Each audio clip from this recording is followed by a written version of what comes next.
อีพีนี้เดี๋ยวจะให้พี่น้องมาเบิ่งอีกหนึ่งวิถีชีวิตนั่นก็คือนี่แหละพี่น้องเวลาที่เพิ่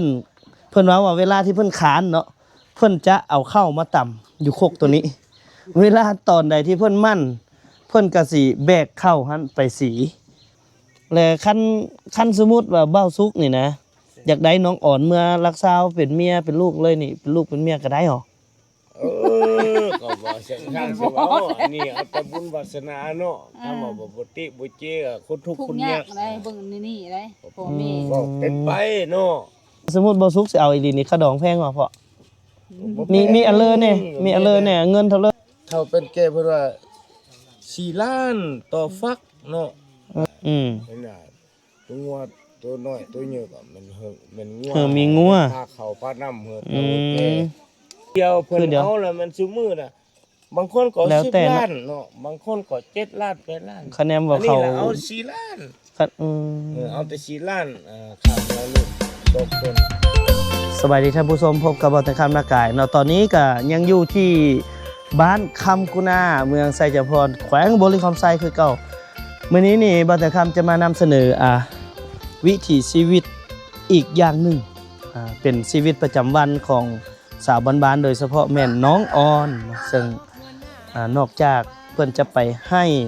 เพิ่นจะไปหากินเนาะอันนี้นี่ก็บ่เตียงยังบ่ทันได้ถ่ายทอดออกเนาะไปหาบน้ำเพราะว่างานเพิ่นมันก็สิที่จริงนี่คันขุดน้ำสร้างมีไดก็สิดูดขึ้นไปได้แล้วก็ประหยัดอันน่ะเขาเอิ้นว่าเวลาให้เพิ่นไปหาเฮ็ดแนวอื่นตื่มเนาะอยู่เฮือนมีไฟบ่อยู่เฮือนมีไฟเนาะถ้าว่าขุดน้ำสร้างอยู่จุดนี้พอมันใกล้ห้วยเป็นบ่อน้ำถ้าขุดอยู่นี่บ่เกิน 2-3 เมตรดอกถึงน้ำแล้วก็ใช้ไดต่อขึ้นมานี่ก็โอเคอยู่พี่น้องแต่มื้อนี้นี่บ่าวแต่คำจะบ่ได้นำเสนอว่าเรื่องการหาบน้ำว่าเรื่องการไปให้รดสวนเนาะหรือไปหาอยู่หากินเอาไว้โอกาสหน้าแต่ใน EP นี้เดี๋ยวจะให้พี่น้องมาเบิ่งอีกหนึ่งวิถีชีวิตนั่นก็คือนี่แหละพี่น้องเวลาที่เพิ่นว่าเวลาที่เพิ่นขานเนาะเพิ่นจะเอาเข้ามาต่ำอยู่โคกตัวนี้เวลาตอนใดที่เพิ่นมั่นเพิ่นก็สิแบกเข้าหันไปสีเพราะต้องได้ไปขอเพิ่งโรงสีของชาวบ้านได้จ้างมันบ่ไปสีนี่ได้จ้างเนาะแต่ว่าขั้นต่ำเองนี่ก็สิบ่ได้จ้างเนาะเดี๋ยวสิลองมานำเสนอวิถีชีวิตแบบสิเดี๋ยวสิให้น้องปกติเพิ่นถือบ่ว่าต่ำเข้าตอนสวยตอนแรงมาหยังละคิดนี่บ่เป็นหยังเนาะพร้อมตอนใดแล้วก็ต่ำแต่ก่อนกลางคืนเพิ่นก็ทำได้เดี๋ยวมื้อนี้สิเอามาให้บ่สุกต่ำคู่กับน้องอ่อนให้มันแล้วโคกนึงจังเมือบ่ซันบ่ได้เป็นเคยเด้ลองตามเบิ่งตำเข้าแรกยกลูกสาวให้เลยเดี๋ยวไปลมกับแม่เพิ่นหน่อยนึงไปเดี๋ยวตามบ่เตียงมาเปิดไฟได้เปิดไฟโอเคเดี๋ยวมาถามแม่น้องก่อนมาขึ้นมาเฮือนเพิ่นอีกหน่อยนึงขึ้นมาเฮือนเพิ่นอีกหน่อยนึงเดี๋ยวไปถามแม่อยู่ทางหลังเนาะเดี๋ยวให้น้องอ่อนสบายดี FC อีกครั้งนึงนั่นล่ะสบายดีอีกครั้งนึงมื้อนี้นี่ไอเตียงคำสิมาถามแม่เจ้าบ่สิอันถามเจ้าให้เบาสุกถ้าเว้าทึกเดียวนี่เอาเมื่อเลยใส่รถจักรเมื่อเลยได้ล่ะพร้อมบ่โทรศัพท์ก็เอาให้ไหมน้องเบาสุกเนาะรถจักรก็ให้ขี่ฟรีบ่ให้ครับแต่ว่าต้องให้เบาสุกต่ำเข้าให้แรกครกนึงเนาะต้องมีบทพิสูจน์แม่นบ่มาเข้ามาก่อนพี่น้องเดี๋ยวมาถามแม่ก่อนขออนุญาตอีกครั้งหนึ่งเด้อมาพี่เบ้าเอาจับอันนี้แน่เฮ็ดอัลเลอร์อยู่อันนี้กำลังเฮ็ดอัลเลอร์นี่นี่มาเบิ่งกล้องตัวฮวกมาเซอร์มาอยู่ผู้แม่อยู่ผู้เลยอยู่ไกลพ่อใส่ในนี้บ่เอาอัลเลอร์ใส่เป็นเหยื่อนี่ขี้แก็บกับเสื้อห้ำเปลี่ยนเขาเปลี่ยนแล้วเอาไปเสื้อตำห้วยเสื้อตำน้ำสงวยเอาทุกขวดเนาะ3 ลูก4 ลูกมันมีหยังในผสมอยู่ในนี้ มีแต่ขี้เก็บแล้วล่ะ ก็เปลี่ยน เขาเปลี่ยนคันเฮามีมันก็ มันก่อมันต้น มันต้น ก็ซื้อน้ำเนาะ อืม โตควบมันโตไปได้ลูกกบหั่นบ่ เออ ลูกกบตัวเยอะหั่น เนาะ เนาะได้อยู่เนาะใส่ในนี้เนาะ ก็ได้มื้อ2-3โล มือ2-3 โล 2-3 โล อืมใส่แบบสีเนาะเอาเสื้อหลายมาพอ ดีใส่หน่อย ใส่หน่อยสำคัญเนาะ อันนี้มันไปใส่ไปใส่หัวก ใส่ตัวควบ ทุกพวกทุกพวก ตัวควบ ซื้อง่าย นี่ พา เดี๋ยวสิถามพ่อแม่นันนี้เด้อตอนนี้นี่ ลูกสาวนี่ยัง2 คนเนาะอยู่เฮือนเนาะที่ยังบ่ทันได้ลูกสาวล่ากับอันน้องอ่อนเนาะแล้วคันสมมุติว่าเบ้าสุกนี่นะอยากได้น้องอ่อนเมื่อรักษาเป็นเมียเป็นลูกเลยนี่เป็นลูกเป็นเมียก็ได้หรอ ก็บ่เสียงทางสิว่าอันนี้เอาแต่บุญวาสนาเนาะถ้าว่าบ่ติบ่เจก็คนทุกข์ ทุก คน ยาย าก ก ได้เบิ่งนี่ได้พ่อแม่ ก็เป็นไปเนาะ อืม อืม ขะดองแพงเหรอ บ่แพง มีแนวเลยเนี่ยถามเลยได้นี่เอาน้องอ่อนนี่เลยได้นี่ให้บ่สุกได้นี่ นี่แต่ เอา บ่มีเมียวะ ยังโสดอยู่โสดจน30 ปีแล้วยังบ่มีเมียอยู่ ใส่แนนยังบ่ป้ง ห้วยเวียกเซาก็ได้ คนบ่เยอะปีนี้ คนหากันเยอะ ไม่แต่ก่อนเพิ่นว่า แต่อยู่นี่นี่เอาได้แม่นบ่ อืม ซ้ำนี้นี่ เออ คะแนนลูกมากบ่หรือว่าแน่เด้อ เออ โอ้ ลูกเต้าเอาแต่ลูกแต่เต้าแล้วอันนี้ว่าเฮาเป็นพ่อเป็นแม่เราก็บ่ฮู้ซอกแล้วก็บ่ฮู้ว่ามักผู้นี้ผู้หันเนาะ เอาแต่ใจลูก เอาแต่ใจเอาแต่น้องอ่อนเนาะ พูดเลย น้องอ่อนหากัน14จังได๋พี่น้องแต่สิบ่ผิดกฎหมายบ่อยู่นี่เพิ่นบ่จับบ่ บ่บางคนเอง พู มั ด น น้ น้ อ อย ยยังเอา ว่า เมีย บ่มั นะ นน่ะสร้างครอบครัวก็บ่ทันเฮ็ดหูยเฮ็ดอยู่เฮ็ดกินเลย แล้วไปสอนเดี๋ยวเอา ถามก่อนเดี๋ยวนี้ถ้าสมมุติบ่สุกสิเอาอีหลีนี่ขะดองแพงบ่พ่อมีอันเลอเนี่ยมีอันเลอเนี่ยเงินเท่าเลอ เด้ก็ทำลูกนี่ เด้ลูกเคยบ้านชอนดิ เซาเป็นผู้แต่งแล้ว ไปแต่งเขาเท่าเลอน่ะ ก็มาแต่งน้ำเฮือนนี่อีก ค่าที่2พัก ฮะ เอาเงินเพิ่นว่าเป็นเท่าเป็นแก่เพิ่นว่า4 ล้านต่อฟักเนาะสมัยนี้ล่ะเพิ่นละเอาแต่บุคคลเพิ่นน่ะ ฮีดเข้าตัวน่ะเนาะ อันฮิตเก่าหั่นละซ้ำหัน2 คันเนาะ 2 คันนี่8 ล้านแต่ก่อนหมู4โตว แล้วก็เฮามีบ่เฮาล่ะแล้วว่าคือซุมื้อนี่ล่ะเห็นน่ะตัวงัวตัวน้อยตัวใหญ่ก็มันมันงัว มีงัว พาเข้าพาน้ำตัวแก่ฮับฮู้ได้กินแล้วก็เป็นไป แล้วก็คือพ่อเนี่ยเอา2 คนแล้วคือลูกบ้านเนื้อก็ลูกคนหนึงเมื่ออยู่อันบ้านอะไร บ้านคนส่ง คนส่ง อันนั้นแป้งเหรอแป้งเอาตัวน่ะ อันนั้น เพิ่นมา ก็ แต่ง คือ เอา เดียวเพิ่น คือเดียว เอาแล้วมันซุมื้อน่ะบางคนก็ แล้วแต่ 10 เนาะ ล้านเนาะบางคนก็7 ล้าน8 ล้าน คะแนนบ่ อันนี้ เขา ล่ะเอา4 ล้าน เอาแต่4 ล้านค่าหัวลูก2 คน2 คนแล้วมันผู้หนึงละ คะแนนบ่เขาเป็นครอบเป็นครัวเนาะพ่อเนาะ เอาไปมาป้า บ่แม่น วาง ว่า เขาเป็นแหละ ขายลูกขายเต้าเด้ แนวอยากได้คนอยากได้คนอยากได้ให้เขาเป็นครอบเป็นครัวเอาพี่น้องเลยก็สิฮู้ เป็นไป สิฮู้แล้วแหละอันน่ะว่าเรื่องเงินฮีดคองอยู่นี่ก็ได้เพิ่นก็ คือเพิ่นว่าก็คัดเอาสำนี้สำนั้นบ่แม่หั่นล่ะขายลูก อันนี้แบบบ่แม่นขายลูกอาศัยลูก อยากอาศัยลูกสร้างครอบครัวแล้วก็เนาะ อาศัยบางส่วนเนาะบางแนวเลยเฮาขับคันเนาะเจ็บเป็นเนาะเจ็บสู้เลยให้เบิ่งให้พ่อเบิ่งแม่เนาะเป็น เดี๋ยวมื้อนี้นี่สิให้บ่าวสุกนี่คันว่าฮู้แล้วว่าฮีดคองเป็นบ่สิให้บ่าวสุกพิสูจน์ก่อนตำเข้าให้แรกคกหนึงก่อนจังให้เอาเมื่อเนาะเอาเมื่อก่อนก็ได้บ่พ่อเอาเมื่อก่อนแล้วจังกัน พกจนตอนนี้แหละหักป้าไว้หั่นเพิ่นน่ะโอ้มี เข้ามือ อัน ตาม เข้าห้างบ่ ตำมื้อนี้ตำบ่ได้เนาะมื้อนี้เนาะ มันก็บ่ตำเหือหมูเนาะตอนเฮามีเขา โอ้ยเกือบเนาะบ่สุกเนาะ เอา สมัยนี้มีของซีแล้วบ่จักตำเนื้อตำแต่ เพิ่นลูกสาวว่ามื้อใดค้านแล้วตำมื้อใดมั่นแล้วไปซี เอาพี่น้องลมกับอันน่ะพ่อแม่เพิ่นสำนี้ก่อนเนาะเดี๋ยวเฮาไปหาน้องอ่อนต่อไป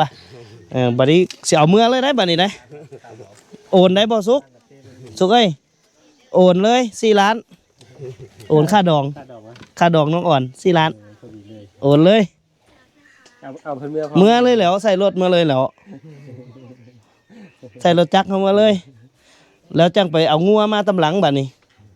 เอางัวมาเฮ็ดฮีดตำหลังให้เอาไปให้พ่อแม่ทางนั้นเบิ่งก่อน เสร็จแบบนี้ ให้บ่สุกนั่งอยู่หั่นแหละได้เคยไปไก่ฮอดใส่ฮะเดี๋ยวหน้าตาขออนุญาตเอามานั่งอยู่นี่แหละเดี๋ยวถามนี่ก่อนเด้อ กินน้ำชาวบุญอย่างร่มผู้บ่าวถึงพวกคนหิว เหาะ เด้ เออ ผู้บ่าวมาลมกับบ่ลมบ่ล่ะตั้งบ่ลมเลยลมอยู่บ่เดี๋ยวไอ้ถามอีกทีว่าเบ้าสุกนี่เป็นอะไรโอเคอยู่บ่เว้าโอ้ยบ่เป็นตาเอาดอกไอ้อันนี้ก็เว้ามาเลยตรงๆเลยนะก็โอเคอยู่นั่นเบ้าสุกพร้อมโอนเงินในบัญชีฮอดอยู่บ่4ล้านฮะฮอดอยู่เนาะ จ่ายค่าดอก จ่ายขนมแม่ไว้ก่อนแล้วพาน้องอ่อนนี่มาหาพ่อเฒ่าก่อนเมื่อหาพ่อปู่ก่อน เงินซะบ่นี่ เมื่อให้ ต้องถามมันดูถาม ผู้เบิ่ง เพิ่นสิไปนำอยู่ ไปน้ำอยู่บ่ล่ะไปบ่มื้อนี้เลยได้นี่ได้เตรียมสิออกเลย เสร็จ นี่ บัดนี้ 11 12โมงกินข้าวง่ายแล้วก็ออกแล้วทอกข้าวดองไว้ก่อน4ล้านเนาะแล้วอายเจ้าบ่ได้เมียแล้วอีก3คนนะเจ้าบ่ได้พาหมู่เจ้ามาแล้วบ่ได้เมียดอกอาศัยได้แต่หมู่เจ้าหั่นล่ะ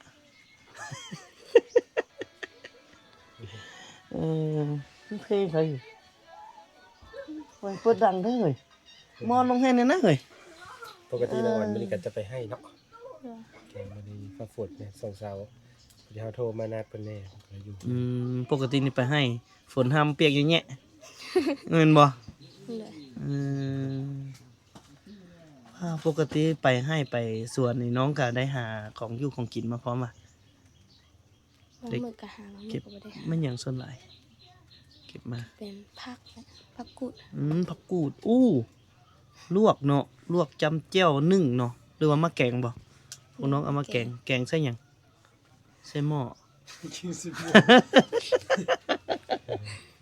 แกงใส่หยังเนาะ ตัวปูตัวปลาเนาะ แกงใส่ใจให้ไอ้สุกินคาโล ก็เห็นว่าบางเทื่อมันก็ไปซ่อนไว้ โดย เมื่อคืนนี่ไปบ่ บ่ได้ไปเมื่อคืนนี้ บ่ได้ไปซ้ำย้อนว่าไอ้สุกว่าสิมาไปนํแต่ไอ้สุกบ่มาก็เลยญาติซะเห็นบ่บ่ไปซะเนาะ ซ่อนกลางคืนเนาะบ่ได้กลางเว้นอัตตะควกว่ะ โดย ซ่อนกลางคื เป็น นน่าสนใจได้พี่น้องเพราะว่าเฮามานี่เฮาก็อยากนำเสนออยู่ว่าวิถีชีวิตของผู้สาวบ้านๆนี่เขาเจ้าเฮ็ดหยังแน่เนาะก็คือน้องอ่อนว่าจะไปหาอยู่หากินอีหยังนํเนาะแล้ววูคาดองเพิ่นก็ฮู้แหละเพิ่นว่า14ปีนี่เอาได้ละอันในอันนี้น้องออกโรงเรียนแล้วเนาะพี่น้องอันนี้ต้องขออภัยนำถ้าเพิ่นยังเป็นนักเรียนนี่บ่เตียงจะบ่ตั้งคำถามแบบนี้เด็ดขาดเลยจึงถามเพราะว่าอยู่นี่มันก็ฮีดคองของเพิ่นก็สามารถสร้างครอบครัวได้เนาะ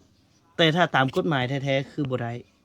เนาะแต่ว่าตามชนบทนี่ตามฮีดตามคลองกระเจ้าส่วนใหญ่แล้วก็คืออาศัยสร้างครอบครัวไปเพื่อมาเลี้ยงดูซ้อยกันกับพ่อแม่ยกตัวอย่างคือน้องอ่อนนี่คือน้องอ่อนอยู่กับพ่อแม่บัดนี้ก็ยังพ่อแม่ได้เลี้ยงอยู่แต่ว่าสร้างครอบครัวไปก็อาศัยให้ผัวเลี้ยงแบบนี้นะเอาเบ้าซุกเลี้ยงเต็มที่เลยสิบ่ติดคุกบ่ซุก แต่ว่า บ่ติดดอกเนาะ เสร็จ ถ้าอยู่อันชนบทนะถ้าอยู่อันในตัวเมืองแท้ก็ถ้าเอาตามกฎหมายแท้ก็บ่ได้แล้ว บ่ได้18เนาะ18ต้อง18ปีเนาะ แต่ว่าเจ้าของบ้านเฮานี่ก็ธรรมดาเนาะ โดย ก็เพิ่นก็เคย ก็เคยอยู่ เคย ตัวนี้มันก็เฮาก็ว่าหยังบ่ได้เนาะสิไปบังคับว่าหยุดห้ามเอาผัว บ่เอาแนวใดเขามักกันจักสิห้ามกันจังไดเฮาเพิ่นบ่ได้เลี้ยงเขาบัดนี้คันว่าสิห้ามเขาบ่ให้เอาแม่นบ่อืมน้องนี่กะประมาณจักปีจังสิเอา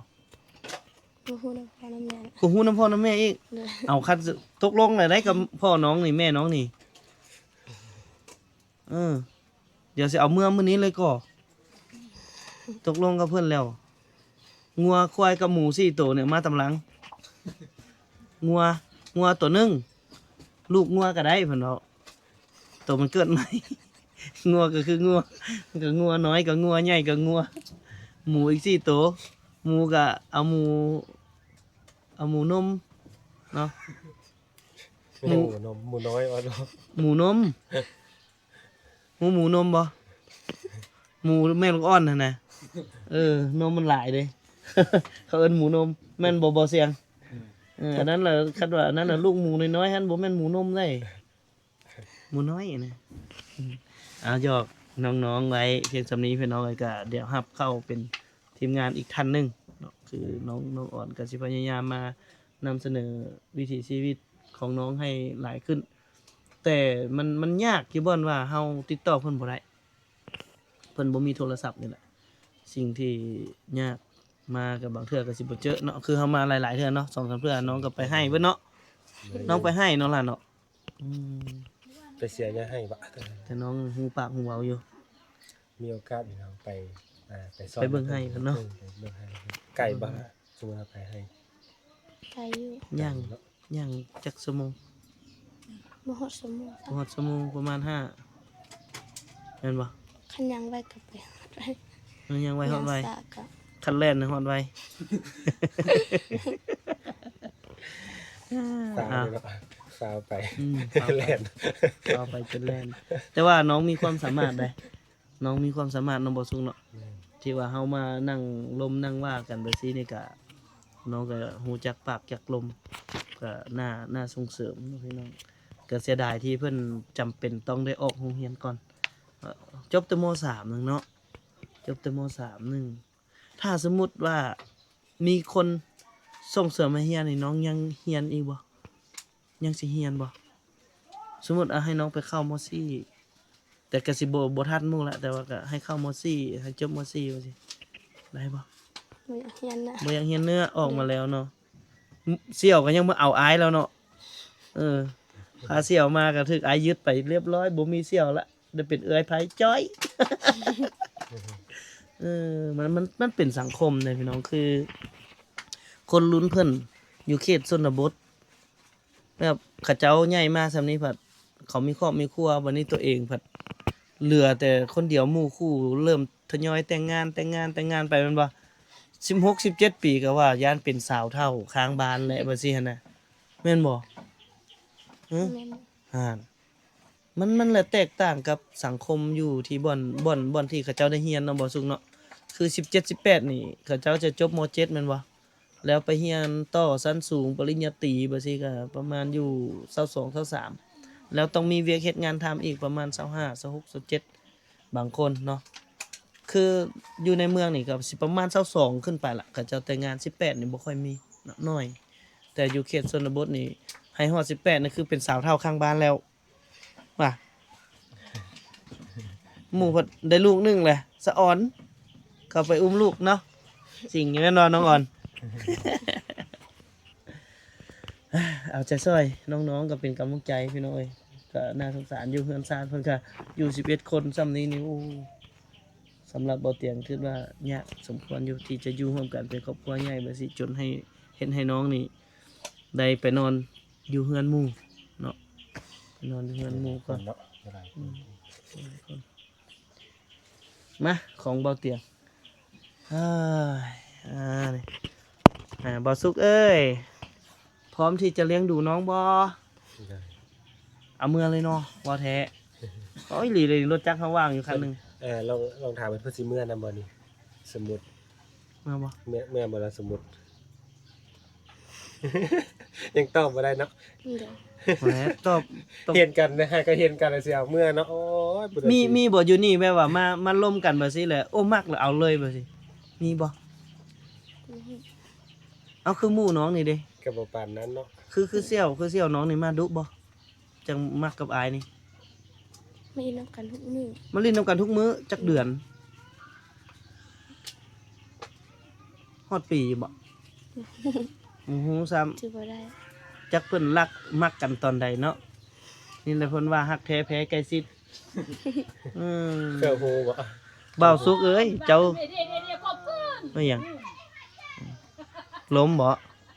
บ่าวสุกเจ้าสิมักเพิ่นส่ำใดก็ย่าถ้าเจ้าบ่เที่ยวมาจ้างเจ้าก็บ่ได้เป็นลูกเป็นเมียดอกเสื้อมาตลอด ติดต่อก็บ่ได้อีกบัดนี้โทรศัพท์ก็บ่มี เจ้าต้องไปทางใดก็อย่าให้แนมตามข้างทาง หาโทรศัพท์ที่เขาตกหันเก็บได้แล้วเอามาให้เพิ่นเนาะ ถามอันนี้เนาะน้องอ่อนถ้าสมมุติว่าไอเอาเงินให้50,000นี่น้องสิเอาไปเฮ็ดหยัง บ่เอา หึ บ่เอา เป็นหยังจังบ่เอาไอให้เจ้าไปซื้อแป้งบ่สิ อันนั้นเรามีเมียแล้วเราต้องบ่เอาต้องให้บ่สุกเป็นผู้บ่าว เอาบ่สุกเอาให้ซะอ่ะ เอาให้ บ่สุกเอาให้เอาบ่สุกบ่มีเมียให้บ่สุก เอา ให้บ่สุกเอาให้ บ่สุกให้ก็ได้บ่ก็หมายให้เราให้บ่สุกเราบ่สุกเอาให้ต่อสินะ กินง่ายแท้ เราก็บอกอีกมันเป็นเงินอ้ายแล้วเพิ่นบ่เอาเดี๋ยวนี้หั่นน่ะ เอาอยู่แต่ว่าเราเกรงใจเนาะเป็นบ่แล้วก็เอาเกรงใจ ที่จริงก็เกรงใจคือนี่แหละคือบ่เตรียมคำเว้าใน EP ก่อนนั่นแหละว่า ผู้หญิงเขตนอกๆก็สิประมาณนี้แหละ เวลาคนเอาเครื่องเอาของเอาหยังให้นี่ก็สิเกรงใจบ่อยากเอาของไผง่ายๆหั้นนะเพราะว่าน้องยันน่ะมีแนวไปแลกเปลี่ยนบ่หรือว่าจังได๋ บ่แม่น เป็นหยังจังบ่เอาซะสมมุติพวกอายอยากให้ว่าสิอยากส่งเสริมน้อง ให้มีรายรับเล็กๆน้อยๆบ่สินะบ่ซันไปรับจ้างอายก็ได้รับจ้างก็ได้ย่างตามแม่น้ำมาอายสิถ่ายรูปก็ถือว่าอายจ่ายค่าให้งานน้องเนาะเป็นค่าให้งาน เจ้าไปกดมันสมมุติว่าเจ้าไปกดมันได้มื้อเท่าใด บ่เคยไป บ่เคยไปบ่เคยรับจ้างบ่ เคยเฮ็ดหยัง ปลูกมัน ปลูกมันมื้อเท่าใดปลูกมัน ตะกี้หา